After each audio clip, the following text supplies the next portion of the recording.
And let's talk about Kevin Hart. So Kevin Hart took his little 4'9" coon tap dancing ass over there to the Breakfast Club, another tired ass show I can't stand, and decided to go in and speak on the whole backlash that came from the recent roast that they did of him on Netflix, I believe.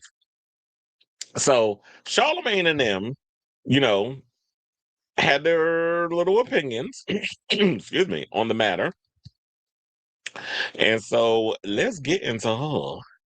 So Kevin Hart is basically pushing back on any criticism of him for Tony Hinchcliffe's joke about the late George Floyd at the recent Netflix roast of Hart. So yeah, he's upset because people are blaming him over the joke that Tony Hinchcliffe said about George Floyd. When some people were saying all these jokes that was said at the roast were pre-approved. I was watching a good interview that Don Lemon did yesterday with Godfrey, who spelled it out relatively like pretty clever. It was very clever the way he spelled it out, and I'm just saying like these people know what they're going to be going in and saying because they say it amongst each other. Oh, what jokes you got? Oh, I'm going to be saying this. I'm going to be bringing this up. I'm going to do this and do this and do this. And they was going in on Cheryl Underwood, and I'm glad Cheryl Underwood got her revenge on them on that stage, and Chelsea Handler went in and let her have too.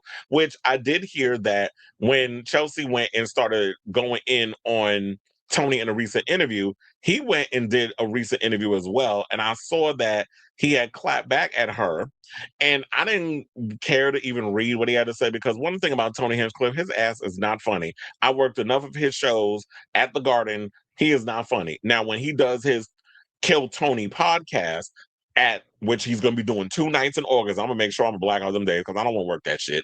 I mean, he has I like the opportunity that he gives people. He brings people up there who normally you wouldn't even guess would get the opportunity to be comics. And they get up there and they have the little 60 seconds to make people laugh and tell their little jokes or whatever. I remember there was one time, I think last season when I worked, this 12-year-old got up there and was funny as hell telling all kinds of crazy jokes. I'm like, where did this little boy get shit from? But he was funny. So there be people up there during the Kill Tony that's actually hilarious. Tony Hinchcliffe himself is not funny because I remember one time he had a Kill Tony event and he had a Tony Hinchcliffe event. The Tony Hinchcliffe event, he couldn't even sell out the whole arena. He only sold out the floor and the sixth floor. He couldn't sell out the eighth floor. He couldn't sell out the bridge, and he couldn't sell out other parts of Madison Square Garden. So that was an embarrassment. But when it comes to his Kill Tony, which is way more popular, he has no problem selling out tickets for that because it's a plethora of people that's on that roster that are going to be up there telling jokes and stuff. And here's the thing with me. I love a funny, I love crazy insult jokes. I say all kinds of offensive shit on here. And I don't be sitting up here writing jokes. It just comes from the dome and out the mouth. But you got to be clever with the jokes and things that's coming up. Also, what I find insulting is the fact that if you're going to tell jokes, and one thing as somebody who has watched roast, I used to watch a lot of the Comedy Central roast. I watched the one with Donald Trump back when he had a fucking sense of humor, and before his mind started deteriorating because he went to the hospital the third time in a year. Who goes to the doctor that many damn times? I told her that because that brain rot is excelling. Dementia Dawn. So back when he could take a damn joke. I watched his roast, also the Joan Rivers roast, the Lisa Lampanelli roast. If you want a crash course on a good roast with Gilbert Gottfried, he's well, if he was alive, he'd be the roast master. Now it's Jeffrey Ross. Jeffrey Ross will always be the GOAT of the roast, in my opinion. But because and he was at the last Kill Tony event I worked, and no, it wasn't Kill Tony. It was no, it was Kill Tony because he came out of one of the suites. I remember because I was standing right there when they had the lights off and they were gonna like bring him up to the stage, and that was the day that Matt Rife was on the panel. I remember now. So yeah, it was last season, and I think they filmed it for Netflix. So I don't mind, and so yeah, the crash course thing. Who did I say? Gilbert Gottfried's jokes about Lisa Lampanelli, when he was going in on her because her thing was always about she would go out with black guys or whatever the case was, and so when he said the last time a black man picked cotton was out from when he pulled the tampon out of her vagina, I fell the fuck out. And then when it would say all kinds of other little jokes in regards to that. Now, to me, that's kind of clever in regards of when you try to make those jokes. Not that Kevin Hart is so short, and I'm probably paraphrasing as I say the joke. Kevin Hart is so short, he had to come on a slave ship through a bottle, or he's so damn short that you gotta lynch him from a bonsai tree. Now, in a way that is kind of funny, but it's like you white people can't wait to tell a damn lynching joke or a slave joke. And I think also within this time, in the context of it, the way that this regime that we're under right now with Donald Trump and everything, and how they're cracking down on Hispanic people, deporting people or sending them to concentration camps and all this other stuff and moving them around. People, somebody go to the store, Jose Rodriguez go to the store to go get his wife some damn Pampers, and now he end up in a detainment facility. So when you're dealing with stuff like that, or the fact that you're giving ICE and the police permission to go in and put your knee on a black man's neck and do all these other things and not have accountability brought on those white men for unaliving or assaulting people of color, these little jokes ain't gonna work. And when you got these people like a Kevin Hart and a Tony Hinchcliffe and all these other comedians that live in a fucking bubble because this shit's not affecting them, then it becomes a problem. And when you look at somebody like Kevin Hart, who um, has benefited wholeheartedly from white people basically liking his jokes, going to his unfunny ass comedy specials because he ain't funny. And the thing people need to realize is that Kevin Hart, to me, he ain't funny. And I know a lot of y'all be saying he ain't funny either, because a lot of times when I be hearing people was like, when I talk amongst the people and they be talking, oh yeah, I watched the special, it wasn't even all that. I'm like, he's never been all that. Kevin Hart's comedy career took off simultaneously with his movie career. So they were all pretty much neck and neck. So he never really had the opportunity, in my opinion, to develop his stand-up comedy situation. I think he used his success as a movie star and a comedic movie, in comedy and action comedy, whatever type of movies he was doing, where he was being that funny guy, as a way to simultaneously also brand his stand-up stuff. So I think people were looking at Kevin Hart, the movie star, showing up at these stand-up events, and then y'all expecting funny ha ha ha, and he's not delivering because he's a little too Hollywood down. And he's not going to go against the establishment, because the establishment, he benefits from it. Just like when you had that coon ass Tiffany Haddish tap dancing around like the illiterate, retarded ass bitch she is. I can't stand that cunt, which is the word actually that Tony Hinchcliffe used to describe Chelsea Handler in that read. When they asked him about it, he used the C word, and I knew he was going. That was the word they said. He used a vulgar word. I was like, yeah, he used the C word. And then I saw in a headline on another article that was the word he used. I was like, predictable. So when you had other, oh, they just mad because they wasn't invited to the roast. You know how ignorant she sound when she talk.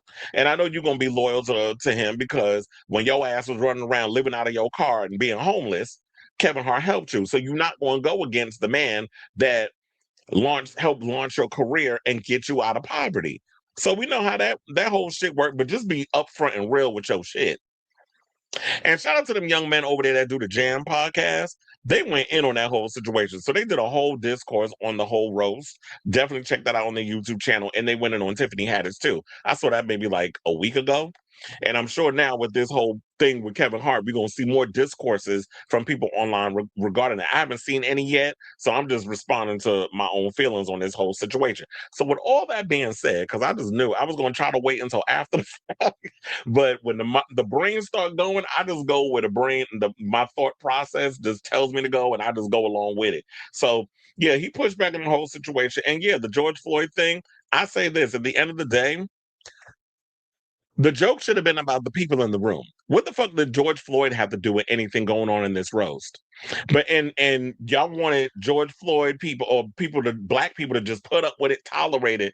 But then the minute y'all said something, they said something about Charlie Kirk, then all of a sudden everybody's with that fake outrage on social media. So it's okay for us to move the goalposts for a known racist and a shit stirrer, who basically a college dropout, that will go to college campuses and try to debate people on shit he had no privy of debating them on, and wondered why he ended up losing his life because of some of the shit he was saying.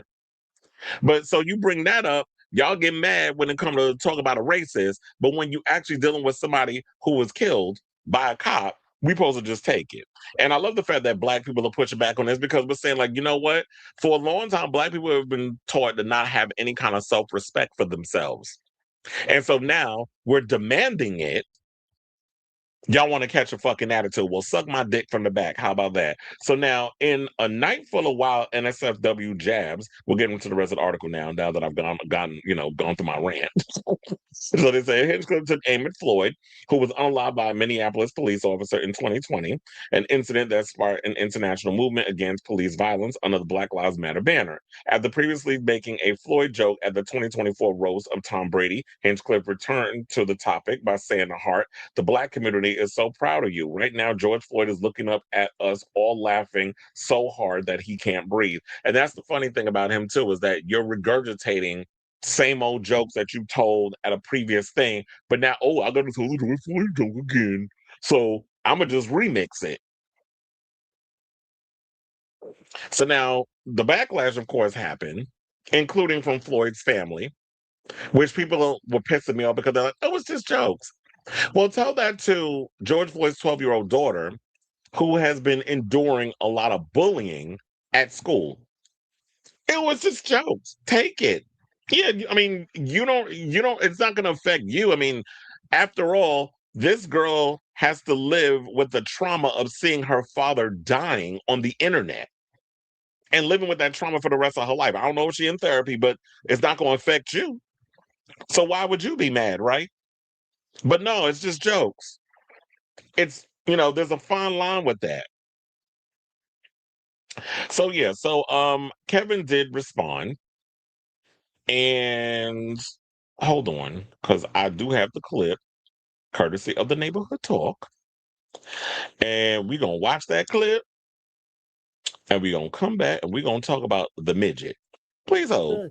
Tasteful joke to our culture, to our audience, but our audience that's watching the roast, if you're watching the roast, you get why they're doing it. I hate to say this, but I'm going to because we're being honest. People are talking about that joke. Talk about a set.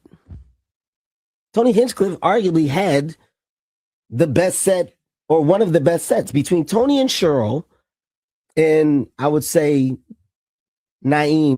Like, what is it that you expect me? You want me to take a live production and stand up and fight Tony or have a reaction? Like, Tony told a joke. We didn't like it. Okay. Hey, man, fuck that joke. We move on. I don't understand why we stand on a hill and it becomes like this big thing. It wasn't a tasteful joke to our culture, to our audience, but our audience that's watching the roast, if you're watching the roast, you get why they're doing it. It's true he lost his gig hosting the Academy Awards because of some homophobic tweets, but you'd be homophobic too if you were eye level with everyone's cock. He got into a fist fight on a private plane, proof that no matter how much money Black people have, they're still just gonna act like ninjas. Always fighting. Like Bill Cosby, Hart is a Black comedian from Philadelphia, and like Bill Cosby, women don't know when Kevin is inside of them. You've done good, though, Kevin. The Black community is so proud of you. Right now, George Floyd is looking up at us all, laughing so hard that he can't breathe. It's true he lost his gig hosting the Academy Awards because of some homophobic tweets, but you'd be homophobic too. Okay, so where are the jokes? Like, where was funny? And this is not just me trying to sound like, because I know some people will be like, "Oh, you're just being bitter, you're a hater." I'm just like, no, there's nothing funny about that. And you wanted to say nigga so damn bad. That's why he did the whole ninja situation. There was no real proper setup for the joke. Like I said before, if you want to see real roast masters, look at Jeff Ross, look at Joan Rivers back in the day, look at Bianca Del Rio's a great roast master too. Look at like old Gilbert Gottfried videos. Yeah, they all didn't land, but that motherfucker was funny as hell. Had me almost piss myself. That's how funny he is. But Tony's clearly not getting it. And, like I said, or maybe I didn't say this, but because white people write Kevin's checks and his career in Hollywood took off simultaneously with his comedy career, he's not going to take responsibility for the disgusting jokes told at the roast. He'll make excuses and use the plausible deniability defense in a way to distance himself from the backlash. Now, as I said earlier, them jokes, from what I heard, was pre-approved before they were told, and I also heard people complaining about the lack of black comics invited to write the jokes. So why didn't he have them there? Now, the fact that he is one of the most financially successful black comics in the game and the best you can come up with, the exception of Cheryl Underwood, the unfunny and loudly obnoxious Tiffany Haddish, is downright embarrassing. And she didn't even tell any jokes, but she came under fire for calling critics of the racist jokes told at the roast, and I'm paraphrasing this, a bunch of haters who were jealous they weren't invited. Now, I know what a roast entails because, like I told you, I watch roast. I grew up watching roast. I love a roast. I like roasting people. But jokes about a man who was killed by a police officer told at a time when the rights of people who aren't white, privileged, rich, and male is a slippery slope. The same man who called Puerto Rico a floating pile of garbage couldn't wait to verbally lynch George Floyd, who we ended up hearing that, his 12-year-old daughter is being bullied at school. When it doesn't affect you, it's easy to boggle it down to just jokes. So, as I've said many a times, I'm going to reiterate it because people will love to twist my goddamn words, but I take no issue with raunchy jokes. But if you're going to be an insult comic, the jokes have to be clever. People like Shane Gillis and Tony Hinchcliffe need to stop being lazy with the low-hanging fruit they pass as jokes and dig a little deeper and look at comics that I've said many a times already, the late Gilbert Gottfried and Joan Rivers, as inspiration. And so I was hoping and praying I would get the words to articulate how I feel in this whole situation. Hopefully, I was able to, you know, say what needed to be said in the article, or in not article, this particular topic. But let's go over to, well, since we're already in the neighborhood talk, let's read what some of the people in the comments had to say. Because I need a little black people backup. My fellow black folks said. Now, one person said, and this is why Cat feels how he feels about Cat Williams, they're talking about. Another person said, basically, it wasn't funny to my black audience, but my white audience loved it. Absolutely. And that's all Kevin Hart cares about, because that white money stretches a lot longer than the black money. Another person said he would have been better off saying nothing. Ridiculous. Now, another person went on to say, imagine telling the loved ones of George Floyd to move on after a disrespectful joke was made about their loved one who was unalive. Okay, Kev. Another person said, nah, Cat Williams had the best set, my boy. Another person said, it wasn't funny. I agree with what Charlemagne said. If you're going to joke about people, joke about the people in the room. Any reference to George Floyd is out of pocket unless you're using your platform to bring real awareness, support his family, or contribute to a meaningful cause connected to what happened. Outside of that, it's not comedy to me. And Kevin Hart, come on, saying we should have just moved on, missed the mark. There was nothing funny about watching a man pinned down with someone's knee on his neck while he died in front of the entire world. That wasn't entertainment. That was traumatic, heartbreaking, and deeply human. Some things hit too deep to run into punch or turn into punchlines. Well, people, he's going to do that because, like I said, at the end of the day, someone like a Kevin Hart is not affected by what goes on. Because I made it. I crossed over. I'm not none of you niggas back here. I'm the A-list. I'm in the elite. I'm in the upper class. I get to sit, I don't sit in coach no more. I mean, you sit, first class with a booster seat, but you don't sit. Nevertheless, you sitting in first class. So you don't have to deal with all the things the rest of us have to deal with. But trust and believe, when push comes to shove, them crackers you up in there serving, that you parting your cheeks for to let them eat the crack of your ass. Oh, they can't wait to call your ass a nigger at the end of the goddamn day. Let's be clear with that, sir. So you may think that you're not like them black folks that you can look beyond, but you love taking their money. But at the end of the day, that's how the white people see you once your ass step out of pocket, which is why you didn't step out of pocket. You up there defending the whole situation and telling people to move on. It's just jokes. Okay, well, the day you actually tell us a joke that we could all laugh at collectively, then we'll move on, sir. So with that, all that being said, definitely want to hear from y'all. What do you guys think of this story regarding what Kevin Hart had to say, which was a bunch of damn nothing over there at the Breakfast Club. And the fact that you got to have other people coming out and telling you how you should have responded to the situation or how it looked in this whole situation should be a lesson learned. But of course, when you say this stuff, they feel like, oh, y'all can't take jokes. You're too sensitive. Well, this and that. No, it's not that. Why should we have to sit and lie down and take bullshit from people? And if we complain about it, it's whining or whatever the case is. Or if we don't like something, it's an issue. So whatever your thoughts on that matter, take it. Go argue with your mammy, Kevin Hart. But let me know what you guys think of this story in the comments down below.